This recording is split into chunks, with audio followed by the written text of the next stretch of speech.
السلام علیکم ورحمۃ اللہ وبرکاتہ حامد و مصلیاً اما بعد۔ محترم ناظرین، آج میں آپ کو اور ایک واقعہ سنانے والا ہوں، اور یہ واقعہ صحیح بخاری حدیث نمبر 2291 کے اندر موجود ہے، اور اس واقعے کے اندر ہمارے لیے کئی عبرتیں اور نصیحتیں ہیں، اسی لیے میں آپ کو یہ واقعہ سنانے جا رہا ہوں۔ اس واقعے کا مورل سبجیکٹ یہ ہے کہ اگر ہم اللہ کے ہو جائیں گے تو اللہ ہمارا ہو جائے گا۔ اگر ہم اللہ کے اوپر کامل بھروسہ کر دیں گے تو جیسا ہم بھروسہ کریں گے اللہ ہمارے ساتھ ویسے ہی معاملات کرے گا۔ کیسے اور کس طرح سے، یہ واقعہ سنیے اور عبرت حاصل کیجئے اور سبق لے کر کے جائیے۔ حضرت ابو ہریرہ رضی اللہ تعالیٰ عنہ راوی حدیث سے کہتے ہیں کہ آپ صلی اللہ تعالیٰ علیہ وسلم نے فرمایا کہ تم سے پہلے بنی اسرائیل میں سے ایک شخص ایک آدمی کے پاس گیا اور اس سے 1000 دینار کا مطالبہ کیا، یعنی کہ اس سے قرضہ مانگا اور کہا کہ تم مجھے 1000 دینار قرضہ دے دو۔ تو اس انسان نے کہا کہ ٹھیک ہے، تم اس کے لیے کوئی گواہ لے کر کے آ جاؤ، 2-3 گواہ لے کر کے آ جاؤ تو میں تجھے قرضہ دے دوں گا۔ تو قرض مانگنے والے انسان نے کہا کہ کفا باللہ شہیدہ، کہ دیکھو ہمارے اور تمہارے درمیان میں بس اللہ گواہ کے لیے کافی ہے۔ وہ انسان مان گیا۔ پھر اس انسان نے کہا کہ ٹھیک ہے، اب کوئی ذمہ دار ہی لے کر کے آ جاؤ، کہ کوئی ذمہ دار ہو تو میں تمہیں اس کی ذمہ داری میں 1000 دینار بطور قرضہ دے دوں۔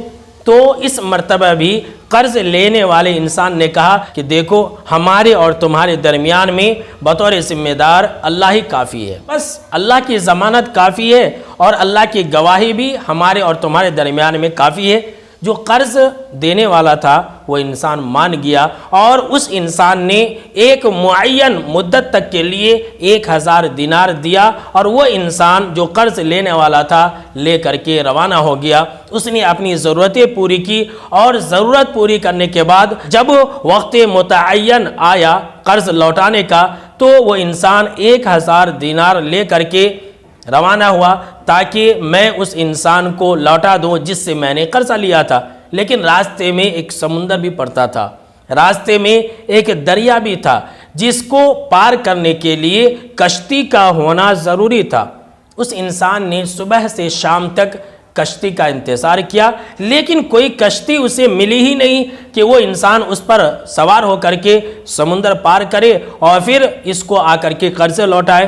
آخر کار جب اس نے یہ دیکھا کہ کوئی کشتی نہیں ہے تو اس انسان نے ایک لکڑی لی اور لکڑی کے بیچ میں سوراخ کیا، اور پھر سوراخ کرنے کے بعد اس انسان نے، اس مقروض نے 1000 دینار اس سوراخ کے اندر رکھ دیے، اور جس سے قرض لیا تھا اس کے نام خط بھی لکھ کر کے اس شگاف کو، اس سوراخ کو بند کر دیا، اور پھر سمندر کے کنارے لکڑی لے کر کے کھڑا ہوا اور یہ کہنے لگا کہ اللہ تو اچھی طرح سے جانتا ہے۔ میرے دوستو ذرا غور سے سنیں، اس انسان کا اللہ کے اوپر بھروسہ، اس انسان کا اللہ رب العالمین کے اوپر توکل، اور اس انسان کا اللہ کے اوپر کتنا مضبوط ایمان تھا، ذرا غور سے سنیں۔ وہ انسان لکڑی لے کر کے سمندر کے کنارے کھڑا ہوا اور کہنے لگا کہ اللہ تو اچھی طرح سے جانتا ہے کہ مجھے قرض دینے والے نے گواہ لانے کے لیے کہا تھا، تو میں نے یہ کہا تھا کہ بطور گواہ تو اللہ ہی کافی ہے۔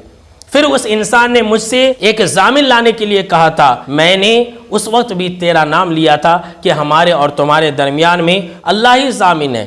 تو وہ انسان مان گیا تھا، اے اللہ میں نے ساری کوششیں کی کہ میں وقت پر اس کا قرض لوٹا دوں، لیکن میرے پاس ذرائع نہیں ہے، میرے پاس راستے نہیں ہیں، میرے پاس کوئی کشتی نہیں ہے کہ میں سمندر پار کروں، میں دریا پار کروں اور اس کا قرض لوٹا دوں، لہٰذا اے اللہ تو یہ امانت اس تک پہنچا دینا۔ یہ کہہ کر کے وہ انسان لکڑی کو سمندر میں پھینک دیتا ہے۔ لکڑی کو پھینک کر کے وہ انسان اپنے شہر کو روانہ ہو جاتا ہے۔ میرے دوستو اب آگے کیا ہوتا ہے ذرا غور سے سنیے کہ وہ انسان جس نے قرض دیا تھا وہ بھی وقت ہونے پر سمندر کے دوسری طرف آتا ہے، دریا کے دوسرے کنارے آتا ہے تاکہ جس نے قرض دیا تھا وہ قرض لوٹائے تو وہ انسان اپنی امانت لے لے۔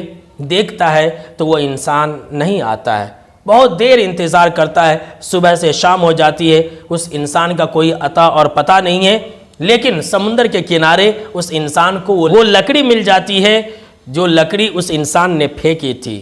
وہ انسان اٹھا لیتا ہے، اسے ابھی کچھ نہیں معلوم ہے، وہ انسان اٹھا لیتا ہے اور سوچتا ہے کہ کچھ نہ کچھ فائدہ ہوگا، لکڑی جلانے کے کام آ جائے گی، لہٰذا وہ انسان لکڑی اٹھا کر کے اپنے گھر روانہ ہو جاتا ہے اور گھر پر جا کر کے لکڑی کو جلانے کے لیے پھاڑتا ہے۔ جیسے ہی پھاڑتا ہے تو اس لکڑی کے اندر سے 1000 دینار اور اسی کے نام کا خط ملتا ہے۔ وہ انسان پڑھ کر کے حیران و پریشان ہو جاتا ہے۔ اب کیا ہوتا ہے کہ کچھ دنوں کے بعد جس نے قرضہ لیا تھا پھر سے 1000 دینار لے کر کے اس کے پاس آتا ہے اور کہتا ہے کہ بھائی معاف کرنا، میں نے بہت کوشش کی کہ وقت متعین پر آپ کا قرضہ لوٹا سکوں، لیکن میں لوٹا نہیں سکا، مجھے کوئی کشتی نہیں ملی، اس لیے آپ مجھے معاف کیجئے، یہ لیجئے 1000 دینار۔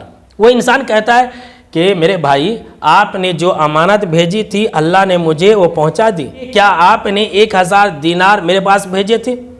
تو اس انسان نے کہا کہ میں تو کہہ رہا ہوں نا کہ میں نے کشتی بہت تلاش کی، میں نے آنے کی بہت کوشش کی اور آپ تک پہنچنے کی بہت کوشش کی، لیکن میں نہیں آ سکا۔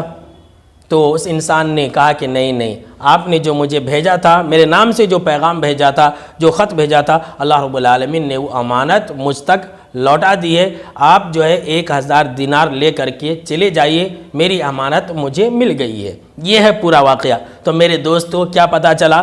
پتہ یہ چلا کہ اگر کوئی انسان اللہ پر کامل بھروسہ کرے گا اور اللہ پر یقین رکھے گا تو جیسا وہ انسان سوچے گا اللہ اس کے ساتھ ویسا ہی کرے گا۔ دوسرا سبق ہمارے لیے اس واقعے کے اندر یہ ہے کہ اگر ہمارے سامنے میں کوئی اللہ کا حوالہ دے رہا ہے تو ہم کو اور آپ کو یقین کرنی چاہیے، اور یقین کر لیں گے تو اللہ رب العالمین ہمارے ساتھ بھی اچھائی والا معاملہ کرے گا۔ تیسرا سبق ہمارے لیے اس واقعے کے اندر یہ ہے کہ ہم اور آپ جب کسی سے قرضہ لیں تو جو وقت ہم نے متعین کر رکھا ہے اسی وقت پر لوٹا دیں۔ آج کل کیا بتلاؤں کہ لوگ قرضہ لے لیتے ہیں لیکن دیتے نہیں ہیں، یا پھر دینے کے لیے ٹال مٹول کرتے رہتے۔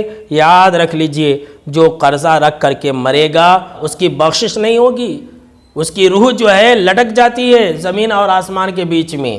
بلکہ حدیث کے اندر تو یہاں تک بات مذکور ہے کہ جو انسان قرضہ رکھ کر کے مرے گا جنت کے اندر داخل نہیں ہوگا، اللہ کی پناہ۔